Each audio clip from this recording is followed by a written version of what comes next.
السلام علیکم ورحمۃ اللہ تعالی وبرکاتہ۔ نحمدہ ونصلی ونسلم علی رسولہ الکریم۔ آج ہم بات کریں گے کہ مردے کو غسل کس طرح دیا جائے، مردے کو کس طرح سے نہلایا جائے۔ تو فقہا فرماتے ہیں کہ مردے کو نہلانا یہ فرض کفایہ ہے، یعنی اگر بعض لوگوں نے بھی مردے کو نہلا دیا، مردے کو غسل دے دیا تو یہ سب سے ساقط ہو گیا، اور اگر کسی نے یہ کام نہیں کیا تو سارے کے سارے لوگ گناہ گار ہوں گے۔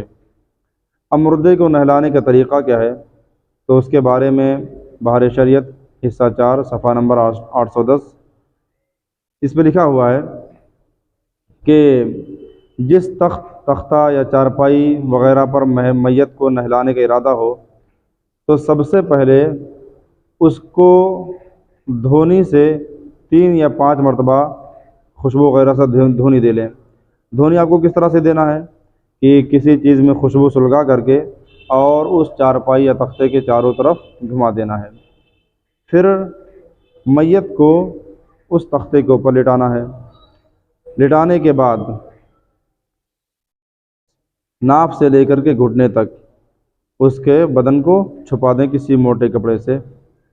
پھر نہلانے والا اپنے ہاتھوں میں کوئی کپڑا لپیٹے اور اس کو استنجا کروائے۔ استنجا کرانے کے بعد نماز کے جیسا وضو کرائے، یعنی کہ پہلے منہ کو، پھر کوہنیوں سمیت ہاتھوں کو دھلے، پھر سر کا مسح کرے، پھر پاؤں کو دھوئے۔ پھر فرماتے کہ مگر میت کے وضو میں گٹوں تک پہلے ہاتھ دھونا، کلی کرنا، ناک میں پانی ڈالنا یہ نہیں ہے۔ ہاں کوئی کپڑا یا روئی کے فریری وغیرہ بنا کر کے مسوڑوں کا، نتنوں کا اور ناک وغیرہ کا مسح کرا دیں، اور داڑھی کے بال ہوں تو گلے خیروں سے دھوئیں، یا اگر یہ چیز نہ ہو تو پھر پاک صابن سے یا پھر مٹی وغیرہ سے اس کو دھل دیں، اور اگر کچھ بھی نہ ہو تو پھر پانی ہی کافی ہے۔ پھر فرماتے ہیں کہ پھر بائیں کروٹ پر لٹا کر سر سے پاؤں تک بیری کا پانی بہائیں۔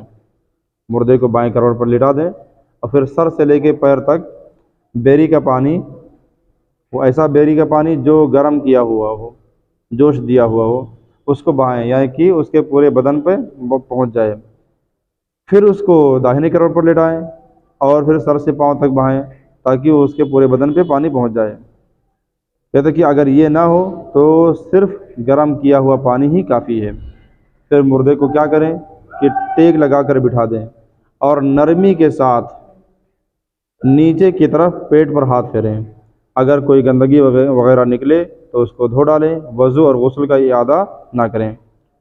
پھر آخر میں سر سے پاؤں تک کافور کا پانی بہائیں، پھر اس کے بدن کو کسی پاک اور صاف کپڑے سے پونچھ دیں۔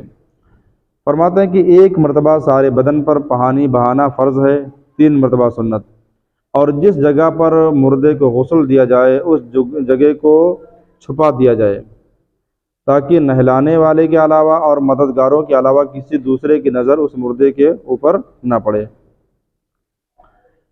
فرماتے کہ نہلاتے وقت خواہ اس طرح لٹائیں جیسے قبر میں رکھتے ہیں، یا قبلہ کی طرف پاؤں کر کے، یا پھر جو چیز آسان ہو۔